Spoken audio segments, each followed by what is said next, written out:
نحمده ونصلي على رسوله الكريم وعلى آله وصحبه وذرياته أجمعين أما بعد أعوذ بالله من الشيطان الرجيم بسم الله الرحمن الرحیم۔ معزز سامعین و سامعات، السلام علیکم ورحمۃ اللہ وبرکاتہ۔ آج بھی جو ہے اسلام کی نعمت سے سرفراز ہونے کے دو ہی ذرائع ہیں، ایک کلام اللہ جو قرآن کی صورت میں موجود ہے، اور دوسرے سنت رسول اللہ صلی اللہ علیہ وسلم۔ صدیاں گزر گئیں لیکن کسی ایک حرف میں بلکہ ایک نقطے کا بھی تغیر نہیں ہو سکا۔ قرآن پاک کی حفاظت کا ذمہ اللہ نے خود لیا ہے، اس لیے اس میں کسی بھی طرح کی تحریف یا تغیر ممکن نہیں۔ قرآن کریم جیسا کہ آپ صلی اللہ علیہ وسلم پر نازل ہوا تھا، آج بھی ٹھیک اسی حالت میں ہمارے پاس موجود ہے۔ یہ قرآن کریم کا صدیاں گزر جانے کے بعد بھی اپنی اصل صورت میں موجود ہونا اس بات کی کھلی ہوئی دلیل ہے کہ قرآن کریم برحق ہے۔ قرآن پاک صرف کتابی شکل میں موجود نہیں بلکہ لاکھوں کروڑوں کے دلوں میں، سینوں میں محفوظ ہے۔ اور دوسرا ذریعہ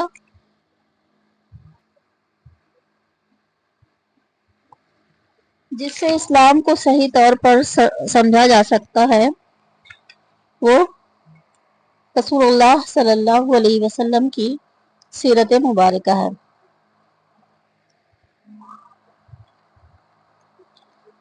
جس نے قرآن پاک اور سیرت نبوی کے ذریعے اسلام کو سمجھا، اسلام کو سمجھنا چاہا، اسے اسلام کا صحیح علم حاصل ہو گیا۔ یہ دونوں ایک دوسرے کے لیے لازم و ملزوم ہیں۔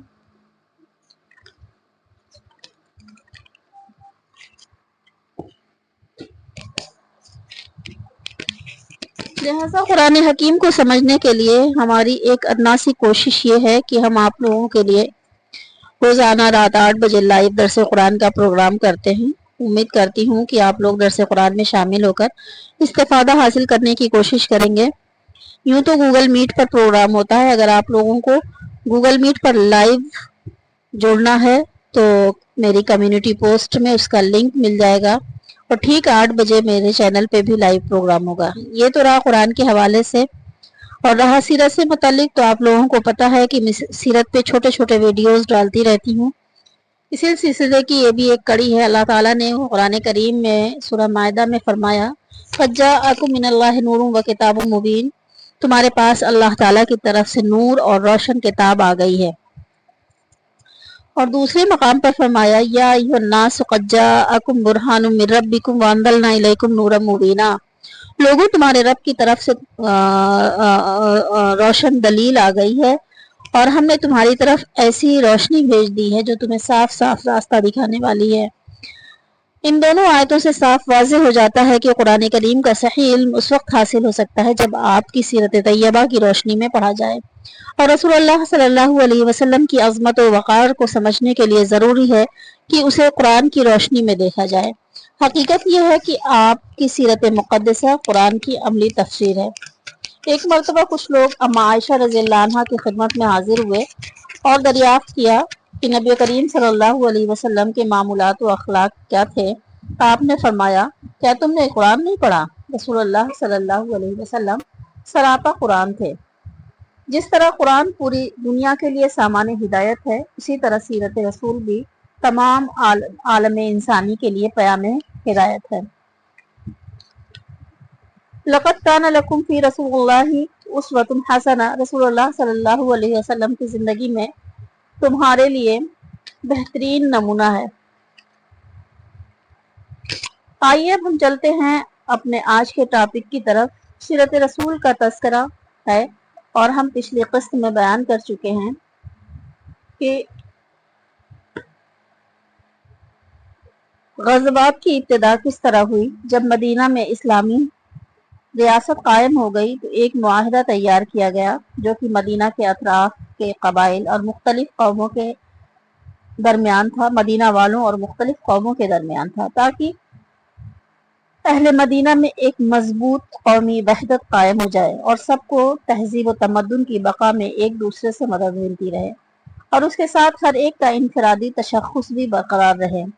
اور اس معاہدے کی توسیع کے لیے آپ صلی اللہ علیہ وسلم نے بہت سی کوششیں کی اور اہل مکہ سے بھی صلح کرنے کی کوشش کی اور اس کے لیے سرایا بھیجے گئے، مگر مشرکین مکہ اپنی حرکتوں سے باز نہیں آئے اور مسلمانوں کو ستاتے رہے، اور جب مدینہ کی چراگاہ پر حملہ کر دیا اور مویشی لوٹ لے گئے تو کوئی چارہ نہیں بچا تھا۔ قریش کی طرف سے جنگ کا آغاز ہو چکا تھا اور مکہ والے ایک بڑی جنگ کی تیاری کرنے لگے، جس کے نتیجے میں جنگ بدر پیش آئی، اور اس کا مختصر حال ہم نے پچھلی قسط میں بیان فرمایا ہے، اور آج ہم بیان کر رہے ہیں کہ معرکہ بدر میں جنگ کا آغاز کس طرح سے ہوا۔ تو آئیے دیکھتے ہیں کہ غزوہ بدر میں جنگ کا آغاز کس طرح ہوا۔ سب سے پہلے عامر حضرمی، جسے اپنے بھائی عمر حضرمی کے خون کا وعدہ تھا، میدان میں آیا اور مبارز طلب کیا۔ اس کے مقابلے میں حضرت عمر رضی اللہ عنہ کا غلام آگے بڑھا اور قتل ہو گیا۔ عتبہ جو قریش کا سردار تھا اور ابو جہل کے طعنے سے سخت غضبناک تھا، اپنے بھائی اور بیٹے کو لے کر میدان میں آیا۔ تو جیسا کہ عرب میں دستور تھا کہ نامی گرامی سردار میدان جنگ میں کوئی نہ کوئی امتیازی نشان لگا کر آتے تھے، عتبہ اپنے سینے پر امتیازی نشان شتر مرغ کا پر لگا کر آیا۔ مقابلے میں حضرت معاذ، حضرت عوف اور حضرت عبداللہ رضی اللہ عنہ آئے۔ عتبہ نے نام پوچھے اور جب معلوم ہوا کہ یہ تینوں انصار ہیں تو اس نے کہا، ہم کو تم سے کوئی غرض نہیں ہے۔ پھر نبی کریم صلی اللہ علیہ وسلم کو پکار کر کہا، محمد صلی اللہ علیہ وسلم، یہ لوگ ہمارے جوڑ کے نہیں ہیں۔ رسول اللہ صلی اللہ علیہ وسلم کے حکم پر انصار پیچھے ہٹائے اور حضرت حمزہ، حضرت علی اور حضرت ابو عبیدہ رضی اللہ عنہ میدان میں آئے۔ چونکہ یہ خود پہنے ہوئے تھے، ان کے چہرے چھپے ہوئے تھے، اس لیے عتبہ نے پوچھا، تم لوگ کون ہو؟ سب نے اپنے نام و نسب بتائے۔ عتبہ نے کہا، ہاں اب ہمارا جوڑ ہے۔ قریش انصار کو، جن کا پیشہ کاشتکاری وہ بنکاری تھا، اپنے سے کمتر وہ پست سمجھتے تھے۔ عتبہ حضرت حمزہ رضی اللہ عنہ کے مقابل اور ولید حضرت علی کرم اللہ وجہ کے مقابلے میں آیا اور دونوں مارے گئے۔ عتبہ کے بھائی شیبہ نے حضرت ابو عبیدہ رضی اللہ عنہ کو زخمی کر دیا اور حضرت علی رضی اللہ عنہ نے بڑھ کر شیبہ کو ہلاک کر ڈالا اور حضرت ابو عبیدہ کو اٹھا کر نبی کریم صلی اللہ علیہ وسلم کے پاس لائے۔ حضرت ابو عبیدہ رضی اللہ عنہ نے نبی اکرم صلی اللہ علیہ وسلم سے دریافت کیا کہ کیا میں شہادت کی نعمت سے محروم رہا؟ آپ نے فرمایا، نہیں، تم نے شہادت پائی۔ جس قوم کو موت زندگی سے زیادہ محبوب ہو جائے اسے کوئی شکست نہیں دے سکتا۔ صحابہ کرام اور تابعین کی کامیابیوں کا یہی راز تھا۔ ان تینوں کی ہلاکت کے بعد سعید بن عاص کا لڑکا عبیدہ سر سے پاؤں تک غرق آہن میدان میں آیا اور نہایت ہی غرور کے ساتھ پکار کر کہا، میں ابو کرش ہوں۔ حضرت زبیر بن عوام مقابلے میں آئے۔ ابو کرش کا سارا جسم لوہے میں چھپا ہوا تھا، صرف آنکھیں نظر آ رہی تھی۔ حضرت زبیر رضی اللہ عنہ نے نہایت مہارت سے برچھی اس کی آنکھ میں داخل کر دی، وہ زمین پر گرا اور مر گیا۔ برچھی اس طرح پیوست ہو گئی تھی کہ حضرت زبیر رضی اللہ عنہ نے اس کی لاش پر پاؤں رکھ کر کھینچا تو بڑی مشکل سے برچھی نکلی۔ یہ برچھی یادگار رہی۔ حضرت زبیر رضی اللہ عنہ سے یہ برچھی نبی کریم صلی اللہ علیہ وسلم نے مانگ لی، پھر چاروں خلفاء کے پاس سے منتقل ہوتی ہوئی حضرت عبداللہ ابن زبیر کے پاس پہنچی۔ فردن جنگ کا سلسلہ ختم ہوا اور گھمسان کی جنگ شروع ہو گئی۔ مشرکین اپنی کثرت تعداد اور طاقت کے پندار میں لڑ رہے تھے اور ادھر اللہ کا رسول سر بسجود اپنے خدا سے مدد طلب کر رہا تھا۔ چونکہ ابو جہل کی شرارتوں اور دشمنی اسلام و عداوت خیر الانام کا عام چرچا تھا، اس وجہ سے انصار میں سے دو بھائیوں معاذ و معوذ نے عہد کیا تھا کہ یہ بدبخت جہاں نظر آئے گا ہم اسے خاک و خون میں ملا دیں گے یا خود مٹ جائیں گے۔ حضرت عبد الرحمن ابن عوف فرماتے ہیں کہ میں صف میں تھا کہ دفعتاً دائیں بائیں دو عمر نوجوان نظر آئے۔ ایک نے مجھ سے آہستہ آواز میں پوچھا کہ ابو جہل کہاں ہے؟ دوسرے نوجوان نے بھی میرے کان میں یہی بات کہی۔ میں نے کہا، برادر زادو، ابو جہل کو پوچھ کر کیا کرو گے؟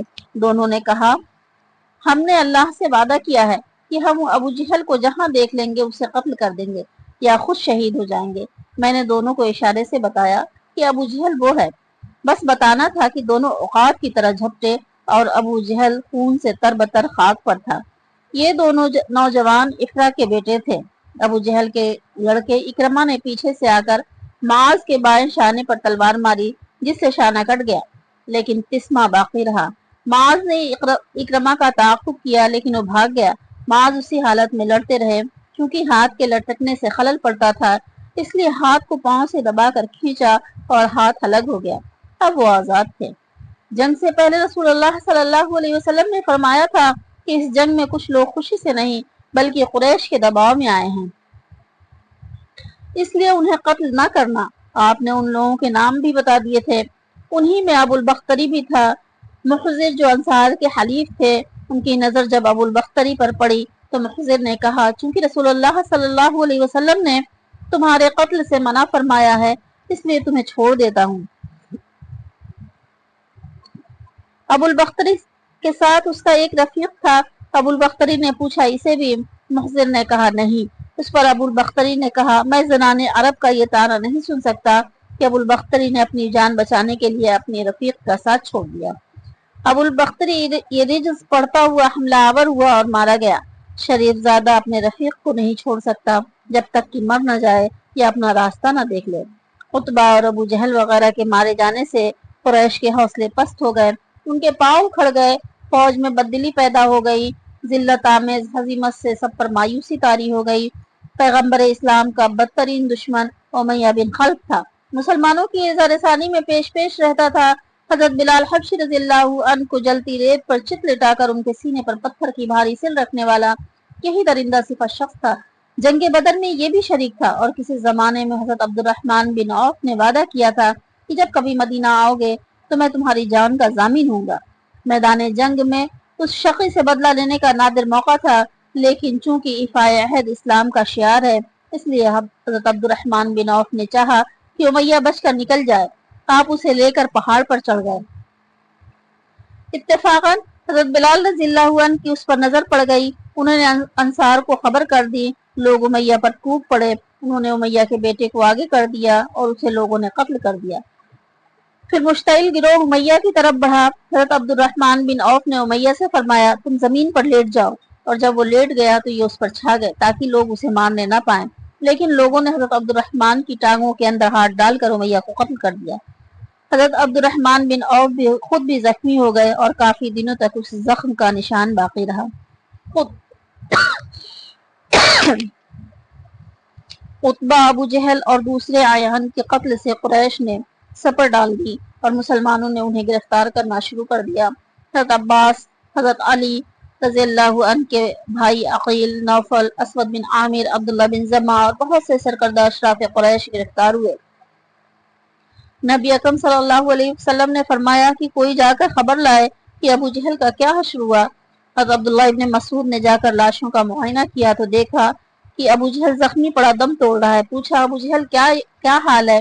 اس نے کہا کہ ایک شخص کو اس کی قوم نے قتل کر دیا تو اس میں فخر کی کیا بات ہے؟ حضرت عبداللہ ابن مسعود نے اس کی گردن پر پاؤں رکھا تو ابو جہل بولا، او بکری چرانے والے، دیکھ تو پاؤں کہاں رکھتا ہے؟ حضرت عبداللہ ابن مسعود اس کا سر کاٹ کر لائے اور نبی کریم صلی اللہ علیہ وسلم کے قدموں میں ڈال دیا۔ جنگ بدر کے آغاز و انجام پر پھر ایک نظر ڈال لیجئے۔ کفار کی فوج 1000 جوانوں پر مشتمل تھی۔ وہ ہر قسم کے اسلحے سے آراستہ تھے۔ مسلمان کل 313 اور غیر مسلح تھے۔ لیکن انجام کیا ہوا؟ خاتمہ جنگ پر جب جائزہ لیا گیا تو معلوم ہوا کہ مسلمانوں میں صرف 14 خوش نصیبوں نے شہادت پائی ہے، جس میں 6 مہاجر اور باقی انصار تھے۔ لیکن دوسری طرف قریش کے لشکر گراں کا انجام کیا ہوا؟ رؤسائے قریش جو شجاعت میں نامور اور قبائل کے سردار تھے، ایک ایک کر کے مارے گئے۔ ان کی قوت ٹوٹ گئی۔ ان میں عتبہ، شیبہ، ابو جہل، ابو البختری، زمع بن اسود، عاص بن ہاشم، امیہ بن خلف، منبہ بن الحجاج، نضر بن حارث، یہ اعیان قریش جو اپنی قوم میں نہایت بلند مقام رکھتے تھے، اور ان کے 70 آدمی کے قریب قتل ہوئے اور تقریباً 80 تعداد میں گرفتار ہوئے۔ یہ ہے معرکہ بدر کا حیرتناک انجام۔ اسیران جنگ میں عتبہ اور نضر بن حارث قتل کر دیے گئے اور باقی مدینہ لائے گئے، جن میں حضرت عباس،